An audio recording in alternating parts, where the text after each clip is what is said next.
صبحكم الله بالخير وأسعد الله صباحكم بكل ما هو جميل مثلي أنا. اليوم راح أرد على استفساراتكم اللي انسألت فيها اليوم، وهي أغلبها استفسارات مطبخية وبعضها جمالية. جمالية خلوها على كتر، الحين احنا بالمطبخ وعلى حسب لوكيشننا دام أنا بالمطبخ نرد على أسئلة المطبخ. من أكثر الاستفسارات اللي جتني أمس عن موضوع الفخار، تمام؟ شلون نجهزه قبل الطباخ؟ طبعا ما يصير احنا نشتري الفخار، تمام؟ خصوصا الفخار الهندي والفخار الايراني نشتريه وسيده نطبخ فيه. اول شيء، اول نقطه راح يطلع طعم طين بالاكل. النقطه الثانيه احتمال بوم ينفجر معاكم، الله يحفظكم. فبالنسبه حق الفخار الهندي او الايراني لازم يتنقع يومين، بعدها تغسلونه وتنشفونه وتطبخون فيه. شلون يتنقع؟ تجيبون طشت كبير تعبونه ماي، تغمرون الفخاره بالماي الفاتر مو ماي حار لمده يومين، بعدها تشيلونها تغسلونها بالماي والصابون تجففونها وتطبخون فيها.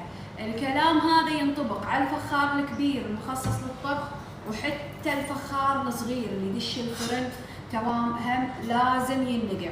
اوكي، هذا الجواب الاول. هل معناته كل الفخارات انا لازم انقعهم؟ لا، في انواع ما تنقع، مثل الاسباني وايد عجبني، شفته من سوق صادق. الاسباني اللي بسوق فخار اشكال والوان، كبار صغار، كله صناعه اسبانيه. اللي بسوق صادق اخذيه غسليه وطبخي فيه على طول، ما يحتاج ينقع. هذا هندي اصلي ثقيل، ماخذته من سوق الحكيمي بالشويخ. كلهم راح احط لكم اكونتاتهم عقب الجواب، تمام؟ هذا الهندي من الحكيمي اللي بشويخ. الاسباني شفته في سوق صادق. لولو ليش ما خذيتي الاسباني؟ لان انا عندي كميه مهوله من جذور الفخار عنده وخربطه، فبعد اخذ اسباني وين احطه؟ المهم، شلون نعرف اذا هذا الجدر يحتاج نقع ولا ما يحتاج نقع؟ هذا الفرق، فرق بسيط. اذا شفتوه مطفي كذي يعني يحتاج تنقع، تمام؟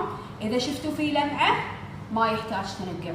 اوكي، اللي فيه طبقه كذي، طبقه سيراميك لمعه، ما يحتاج تلزق، مطلي تلزق تنقع مطلي. اما اذا شفتوا كذي مطفي هذا يحتاج تنقع.